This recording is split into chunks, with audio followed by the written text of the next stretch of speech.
Hello, my name is Karina and this is my perfume map. Today I'm talking about 10 perfumes that I forgot to wear this summer. For about the next 10 days, as far as I can tell on my phone, we're gonna have some hot weather again. It actually got pretty cold last week. I mean, I woke up one night with my windows open and I was like, oh my gosh, it's freezing in here. And it did, it got down to like 51, which, you know, that's not like freezing, but that's pretty cold for August. And, you know, it's heating up again. And I feel like in the Midwest, you don't have that many super hot days. It's almost like there's a million microclimates from like maybe like April through October. And then, you know, from like November through March, it's just cold. So I feel like when it's just cold, you can kind of play with a lot of different perfumes. But I feel like the summer, it's kind of more nuanced. You know, you want to like wear your super fruity fragrances when it's like, you know, hot, and maybe you want to wear your aquatic fragrances when it's really hot, and you might want soapy and clean in the spring. Anyway, this year, particularly since like spring, I think my collection exploded, and that's thanks to me buying lots, because a lot of times I was buying perfumes, and maybe I'd buy like a $25 lot, and that would be, you know, maybe 20, 25 perfumes at a time.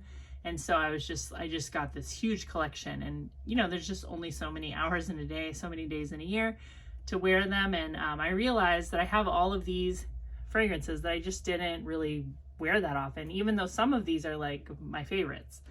So I was just going to talk about some of those.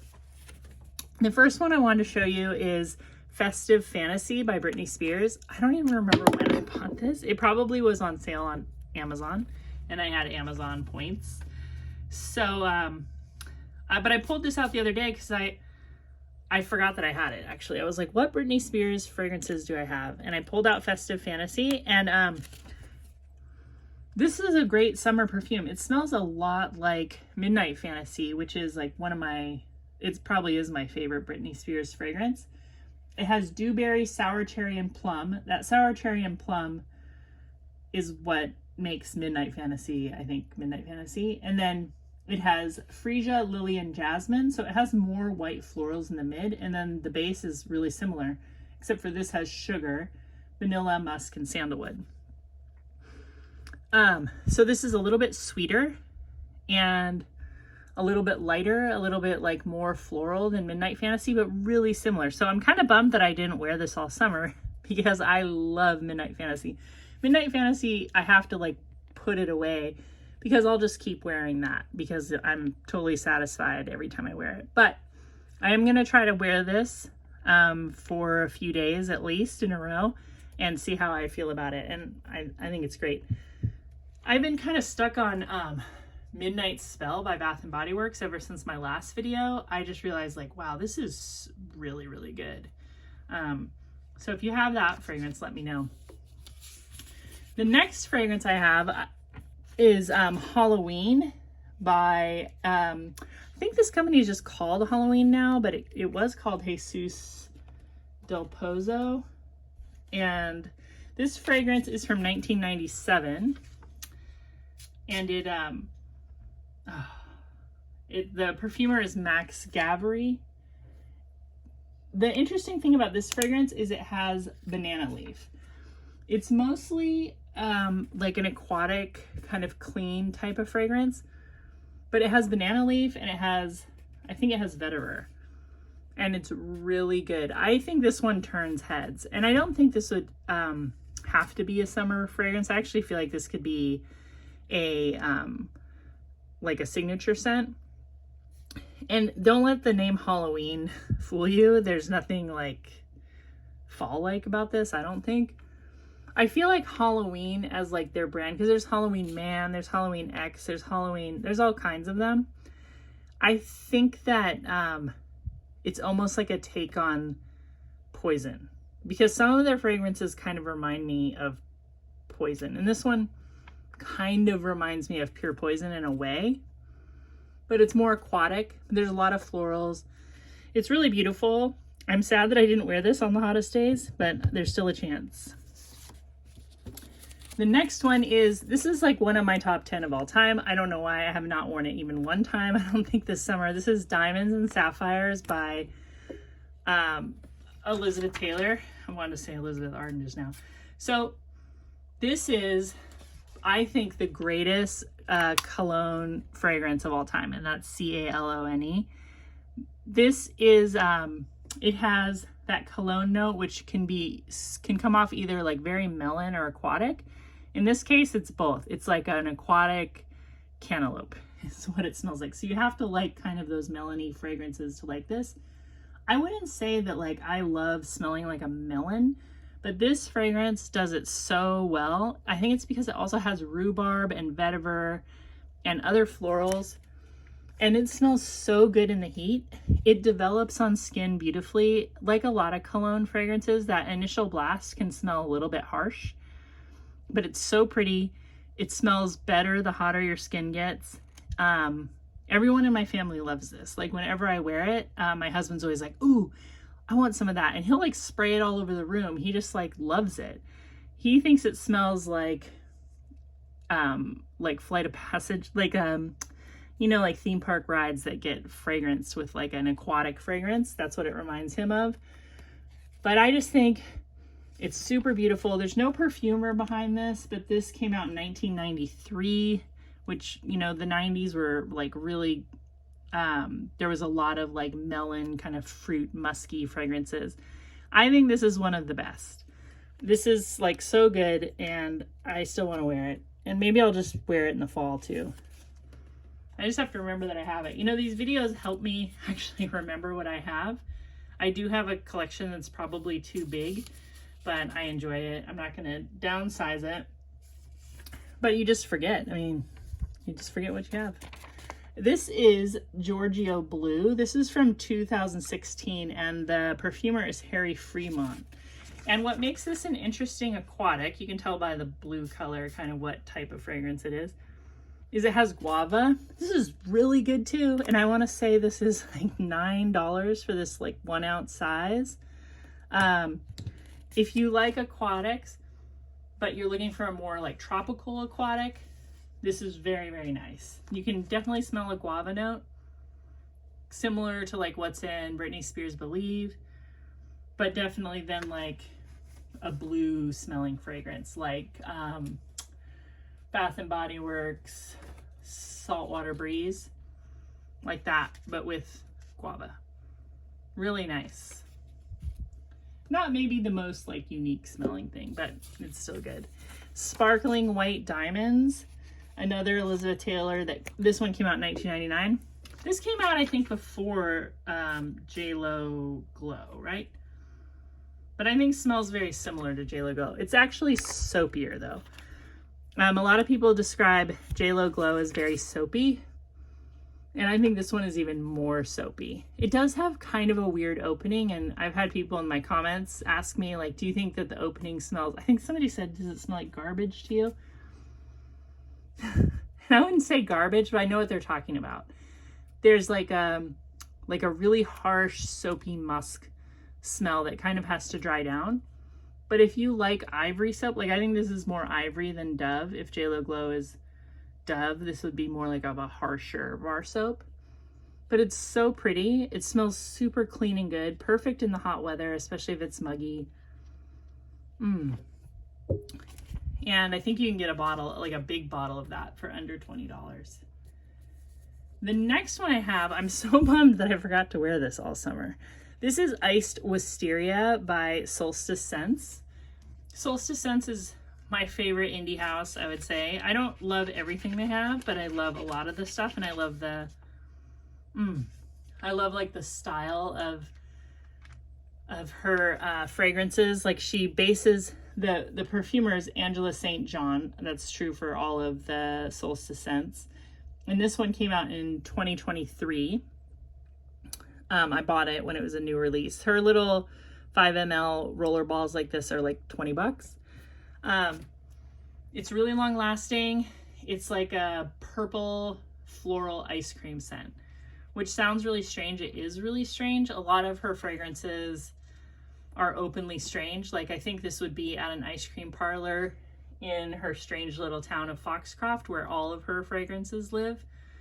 I love that concept. I think it's very like old school Disney-ish to just create like this whole world. And I think there's other like indie and niche perfumers who do something kind of similar, but she does it really, really well.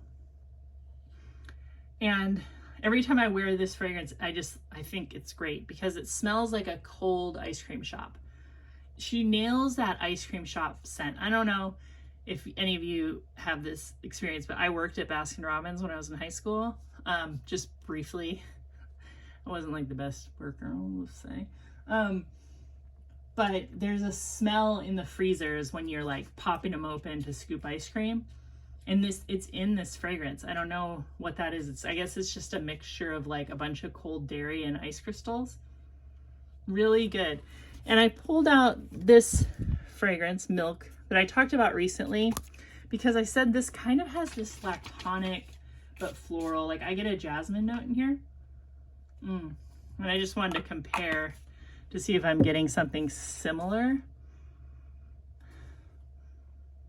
Yeah, there's something similar. Like this Milk one could be called like jasmine waffle cone. I mean, they wouldn't call it that because that doesn't make sense, but I mean, it just could be called something different, like iced jasmine, or like, I don't know. People disagree with me, my feelings about the jasmine note, just so you know. Don't take my word for it, but that's what I get.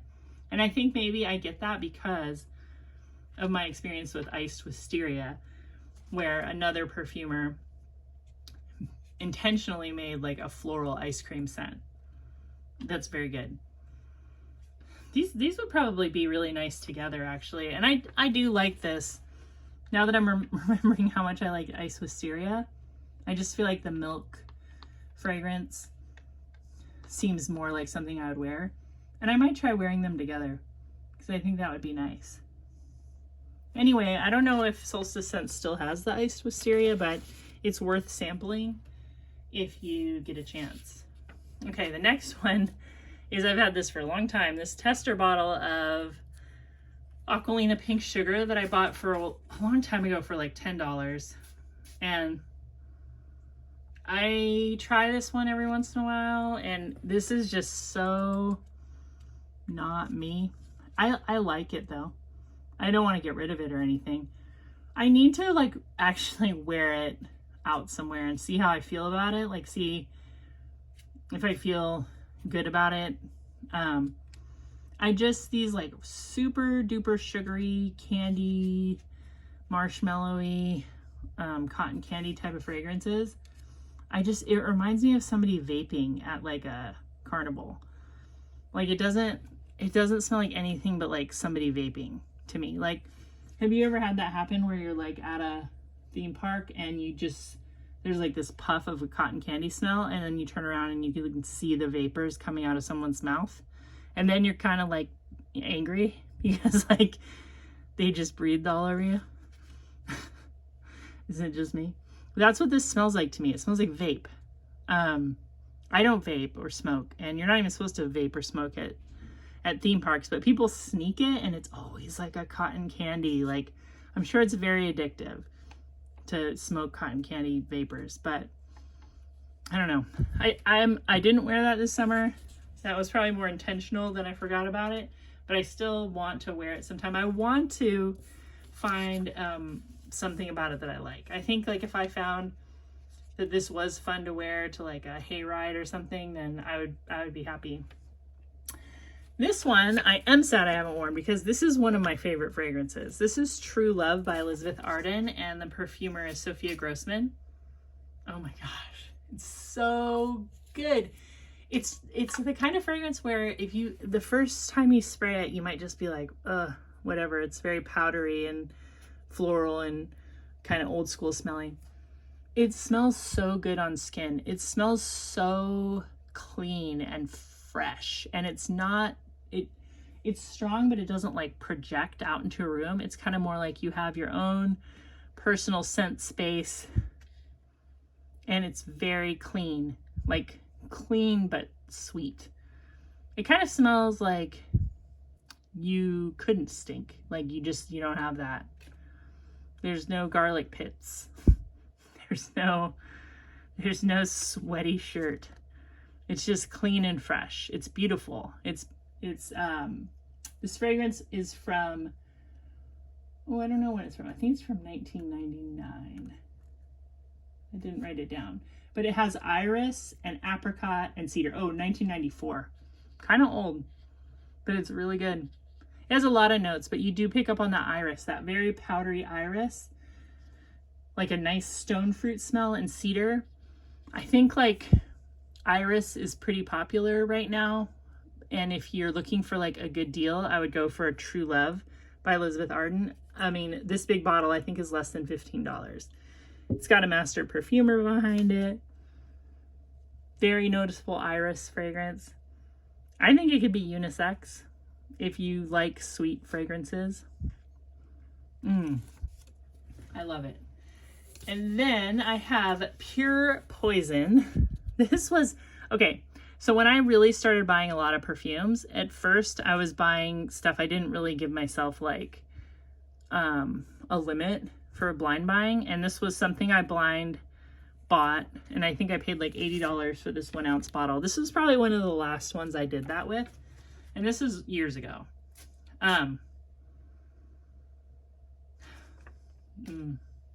Jasmine, citrus, woody, musk. Simple. It's kind of a very simple fragrance.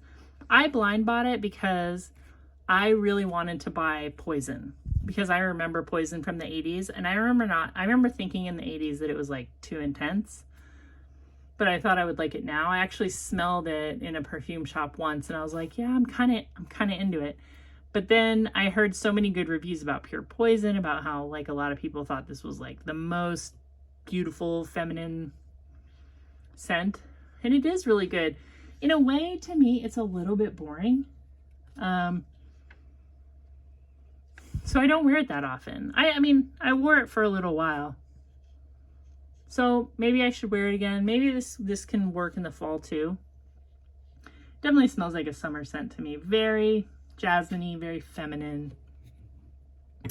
Anyway, I forgot to wear it all summer. I haven't worn it even once. And then the last one I wanted to show you is Mackie by Bob Mackie. I've talked about this before. This is such a perfect tuberose fragrance. It has that total bubblegummy tuberose, like a Bazooka Joe or Double Bubble, the old school pink kind of powdery bubblegum. It gets like really hard and sour after you chew it for like 30 seconds. But it smells so good. It also smells like a thick pink, like old school fabric softener, or like an old school dry cleaner. When I was a kid and I walked to school, I would walk by like a dry cleaner, and like, you know, they used to use this like solvent that had this very particular, I think like tuberose like smell. Almost like, yeah, like a bubblegummy tuberose smell. And supposedly that was like really bad for the employees who worked there. Like that was like a really harsh thing to be breathing in all day. But it smelled kind of good, you know, and it would always feel kind of warm walking by the dry cleaner. I don't even have a dry cleaner around me anymore. I don't know. Does anybody dry clean their clothes still? If they do, if I do have one, it doesn't smell like this. Maybe there's a bunch, but I just can't smell them anymore because they've changed the solvent. Anyway, Mackie from 1991. It has peach, pineapple, raspberry, tons of tuberose, musk, and sandalwood. So good. I actually can overdo this one because I like it so much. I like that bubblegummy tuberose so much that like I have a tendency to like keep applying it to the point where it's kind of making me nauseous. Because there definitely is a point of no return with this one. A lot of people say that this smells, you know, kind of grandma-y. I don't know. My grandma didn't smell like this. My grandma smelled kind of like Jean Naté. It's so pretty. It's so worth trying. I think a big bottle is still under 20 bucks. Great summer perfume. I think it's like an all-year perfume though. So I'm setting all these out. I'm gonna put these in a place where like I have easy grabbing access, because these are the perfumes I forgot about. And to be honest, I could like right now make another, I could do 10 more, because as I was going through my perfumes, I was like, oh, I didn't wear this all summer either. It's just how it is when you get like more perfumes than you can wear. I'm not complaining about that. I'm very happy that I have all these perfumes, but sometimes they just get pushed to the back, and these are the ones that I wanted to remember that I forgot. Anyway, I hope you're having a great day. I hope I talk to you really soon, and bye. Subscribe.